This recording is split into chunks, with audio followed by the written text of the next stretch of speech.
Hello friend, welcome to my YouTube channel Spandan pathology. मैं doctor Nirmal आपके सामने आ गया हूँ फिर से एक नए टॉपिक पे डिस्कस करने के लिए। और आज जिस टॉपिक के ऊपर हम लोग डिस्कस करेंगे वो टॉपिक काफी मजेदार है। आप लोग को बिलीव नहीं होगा कि एक डिजीज ऐसा भी होता है जिसमें गेहूं या जौ या फिर राई यह सब नहीं खाना रहता है। तो आज हम जिस टॉपिक के ऊपर डिस्कस करने वाले हैं और जिसमें यह सब कवर करने वाले हैं उस डिजीज का नाम है सेलिएक डिजीज। ओके, तो आज यहाँ पे टॉपिक पे आपको लिखा दिख जाएगा कि आज हम लोग जिस टॉपिक के ऊपर बात कर रहे हैं उस डिजीज का नाम है, उस टॉपिक का नाम है coeliac disease. Okay, coeliac disease या इंटेस्टिनल डिजीज है जो स्मॉल इंटेस्टाइन में, मोस्टली स्मॉल इंटेस्टिनल डिजीज में आता है, जिसे हम बोलते हैं सेलिएक डिजीज। सेलिएक डिजीज क्या होता है इसके ऊपर हम लोग डिस्कस करेंगे और समझेंगे कि सेलिएक डिजीज क्या होता है। ओके, तो सेलिएक डिजीज में सबसे पहले जो हम देखते हैं तो coeliac disease is an immune reaction to eating gluten. जो ग्लूटेन होता है वो एक टाइप का प्रोटीन होता है और ग्लूटेन का क्या करता है, वो खाने के बाद सेलिएक डिजीज में क्या होता है कि ग्लूटेन खाने के बाद हमारे बॉडी में इम्यून रिएक्शन होता है। जो हमारे बॉडी में है वह रिएक्शन होता है, इम्यून सिस्टम का रिएक्शन हो जाता है। क्या खाने के बाद? तो ग्लूटेन खाने के बाद। सेकेंड लाइन में हम देखेंगे क्या है, ग्लूटेन क्या होता है। तो gluten is a type of protein. Gluten जो होता है वह क्या है, एक टाइप है प्रोटीन का। प्रोटीन का एक प्रकार है। जैसे प्रोटीन में बहुत सारे प्रोटीन हमने पढ़ा था प्रोटीन चैप्टर में, तो उसमें हमने देखा था कि ग्लूटेन करके एक प्रोटीन होता है। वह कहाँ पाया जाता है? तो gluten is a type of protein found in wheat मतलब गेहूं, वार्ली मतलब जौ एंड राई। तो जो सेलिएक डिजीज है वह क्या है? तो coeliac disease is an immune reaction to eating gluten. मतलब ग्लूटेन खाने के बाद पेशेंट्स में इम्यून रिएक्शन होता है यह डिजीज में। मतलब यह कौन सा? तो सेलिएक डिजीज में ग्लूटेन खाने के बाद पेशेंट्स में इम्यून रिएक्शन हो जाता है।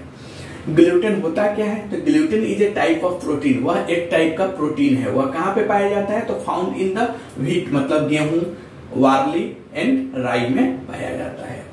नेक्स्ट लाइन पे हम देखेंगे कि coeliac disease causes problem in digestive system when you eat gluten.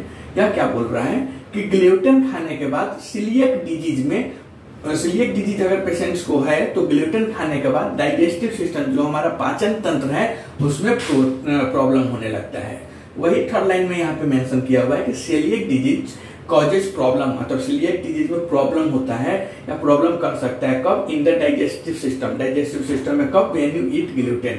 मतलब ग्लूटेन खाने के बाद डाइजेस्टिव सिस्टम में प्रॉब्लम होता है सेलिएक डिजीज में। नेक्स्ट हम देखते हैं जिसमें coeliac disease is an inherited autoimmune disorder that causes a reaction in the body to the protein gluten. मतलब यह क्या बोल रहा है कि सेलिएक डिजीज जो होता है वह coeliac disease is an inherited autoimmune disorder. Inherited का मतलब होता है वंशानुगत। वंशानुगत मतलब माता से पिता, माता पिता से बच्चे, मतलब पीढ़ी दर पीढ़ी जो चल के आती है ना उसको हम वंशानुगत बोलते हैं, इनहेरिटेड बोलते हैं। तो coeliac disease is an inherited autoimmune disorder that causes a reaction in the body to the protein gluten. मतलब क्या हुआ कि सेलिएक डिजीज जो है वह एक वंशानुगत ऑटो इम्यून डिसऑर्डर है दैट कॉजेज अ रिएक्शन। वह क्या करता है? तो बॉडी में रिएक्शन करता है इन the body. That causes a reaction in the body कब? तो टू द प्रोटीन ग्लूटेन। किससे? तो जो प्रोटीन होता है, जो ग्लूटेन होता है, जो प्रोटीन का टाइप होता है उससे बॉडी में रिएक्शन करता है। तो फोर्थ लाइन में यही बोल रहा है कि coeliac disease is an inherited autoimmune disorder. मतलब सेलिएक डिजीज एक टाइप का इनहेरिटेड मतलब वंशानुगत ऑटो इम्यून डिसऑर्डर है। दैट कॉजेज वह क्या करता है? तो रिएक्शन करता है कहाँ? In the body. क्यों? तो to the protein and gluten. जो प्रोटीन के जो टाइप्स ग्लूटेन है उससे बॉडी में रिएक्शन कर देता है। नेक्स्ट हम देखेंगे ग्लूटेन क्या है। तो gluten in the digestive system, gluten का क्या काम करता है? तो gluten in the digestive system triggers मतलब उत्प्रेरित करना। ठीक है, तो gluten in the digestive system triggers immune system to produce antibody against it. मतलब यह क्या बोल रहा है? ग्लूटेन डाइजेस्टिव सिस्टम में इम्यून सिस्टम को इसके अगेंस्ट एंटीबॉडी बनाने के लिए क्या करता है? प्रेरित करता है, मतलब उसको बतलाता है। ग्लूटेन जो होता है वो तो हमको मालूम है कि ग्लूटेन जो होता है वो एक टाइप का प्रोटीन है।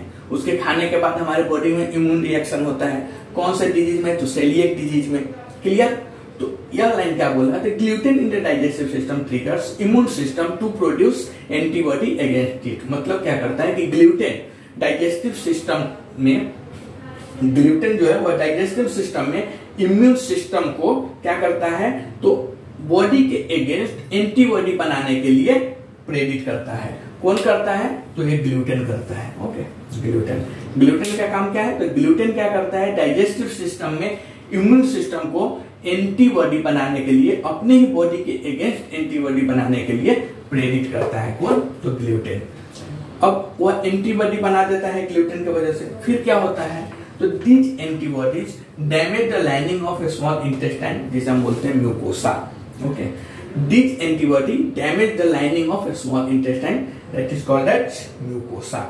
ये एंटीबॉडी स्मॉल इंटेस्टाइन की जो परत होती है म्यूकोसा, उसको क्या करता है, डैमेज कर देता है। These antibody damage the lining of a small intestine mucosa. मतलब ये एंटीबॉडी स्मॉल इंटेस्टाइन के जो परत होती है, लाइनिंग होती है, उसको डैमेज करता है, जिसे हम म्यूकोसा के नाम से जानते हैं। नेक्स्ट में हम देखते हैं, damage to the mucosa in the small intestine impairs its ability to absorb nutrients from food causing nutritional deficiency. यह क्या बोल रहा है कि स्मॉल इंटेस्टाइन में म्यूकोसा को डैमेज होने से या डैमेज करने से फूड से जो हमें न्यूट्रिशनल सप्लीमेंट ऑब्जर्व करते हैं, वह क्या होता है, वह नहीं हो पाता है, करने की क्षमता को क्या करता है, कम कर देता है, जिससे हमें न्यूट्रिशनल डिफिशियंसी भी बॉडी में हो जाती है। तो दीज एंटीबॉडीज क्या करता है, तो डैमेज टू द, यह एंटीबॉडीज क्या करता है, damage to the mucosa in the small intestine. Small intestine के जो म्यूकोसा है उसको डैमेज कर देता है, और डैमेज होने से क्या होता है, उसका जो एबिलिटी है एब्जॉर्ब करने का न्यूट्रिशनल, जो हम न्यूट्रिएंट्स वगैरह खाते हैं, जो कुछ भी हम खाते हैं उससे क्या मिलता है, न्यूट्रिएंट्स मिलता है। तो यह एंटीबॉडी क्या करता है, वह न्यूट्रिएंट्स को एब्जॉर्ब करने की जो शक्ति है, एबिलिटी है म्यूकोसा को, वह बंद कर देता है, जिससे हमारे बॉडी में क्या हो जाता है, न्यूट्रिशनल डिफिशियंसी हो जाता है। मतलब डिफिशियंसी मतलब होता है कमी, तो न्यूट्रिएंट्स की कमी हो जाती है हमारी बॉडी में। नेक्स्ट हम देखते हैं, gluten is a protein found in grains particularly wheat, barley and राई। जो ग्लूटेन होता है वह एक प्रोटीन है, वह टाइप प्रोटीन के ही टाइप में आता है। वह अनाज में पाया जाता है, पार्टिकुलरली ऐसे अनाज में पाया जाता है जिसे हम गेहूं, बार्ली एंड राई के नाम से जानते हैं। नेक्स्ट हम देखते हैं, coeliac disease is most commonly found in people of northern European descent. मतलब सेलिएक डिजीज होता है, यह ज्यादातर, सबसे ज्यादा उत्तरी यूरोपीय मूल के लोगों में पाया जाता है। Coeliac disease is most commonly found in people of northern European countries या यूरोपियन डिसेंट। मतलब सेलिएक डिजीज मोस्टली, मतलब अधिकांशतः, सबसे ज्यादा नॉर्थर्न यूरोपियन मूल के जो लोगों हैं उनमें पाया जाता है। तो इतना हमें सेलिएक डिजीज के ऊपर शॉर्ट नोट लिखना है। क्या लिखना है, तो number 1, coeliac disease is an immune reaction to eating gluten. Number 2, gluten is a type of protein found in wheat, barley and rye.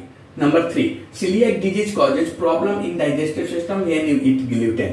Number 4, celiac disease is an inherited autoimmune disorder that causes a reaction in the body to the protein gluten. Okay. Number 5 में देखेंगे, gluten in the digestive system triggers immune system to produce antibody against it. Number 6, these antibody damage the lining of a small intestine mucosa. 7, damage to the mucosa in the small intestine impairs its ability to absorb nutrients from food causing nutritional deficiency. 8, gluten is a protein found in grains, particularly wheat, barley and rye. 9, celiac disease is most commonly found in people of northern European descent. Okay, तो यह हम short note coeliac disease के ऊपर लिखे।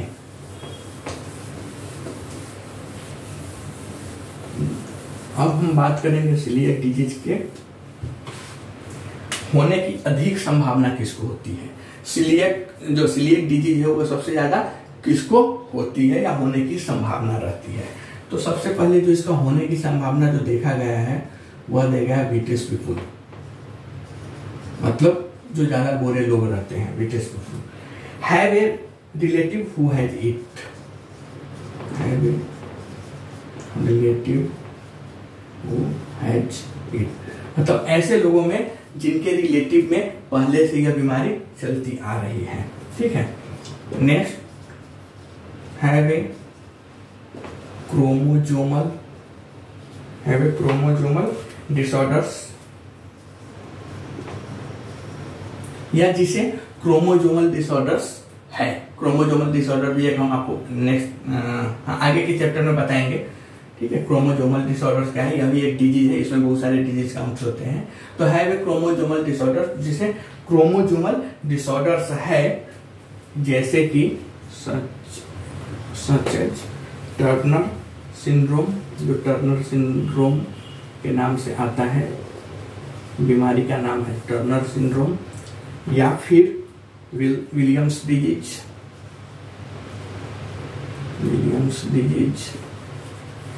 या फिर down syndrome.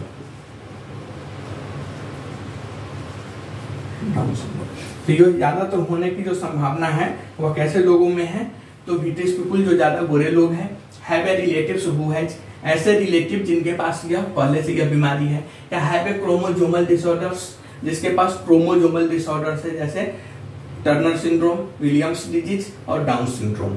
Okay, next होता है have another auto immune disorder, या ऐसे लोग जिसमें पहले से ही कोई दूसरा ऑटो इम्यून डिसऑर्डर्स है, सच एज डायबिटीज टाइप 1, तो मालूम हुआ कि डायबिटीज भी टाइप 1 और टाइप 2 होता है, तो सच एज डायबिटीज टाइप 1, या फिर रूमेटॉइड आर्थराइटिस,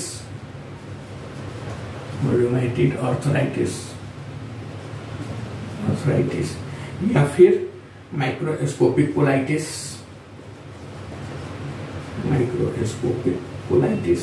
या फिर एडिसन्स डिजीज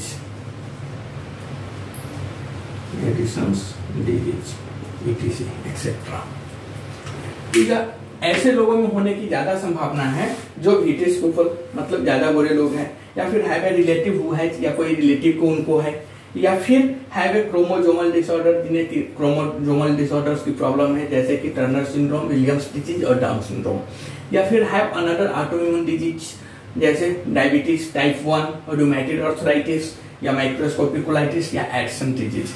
इस सब टाइप के जो पब्लिक है, पीपुल है, उनमें सीलिएक डिजीज होने की चांसेस ज्यादा रहती है। यह सीलिएक डिजीज मोस्टली ग्लूटेन खाने के वजह से होता है।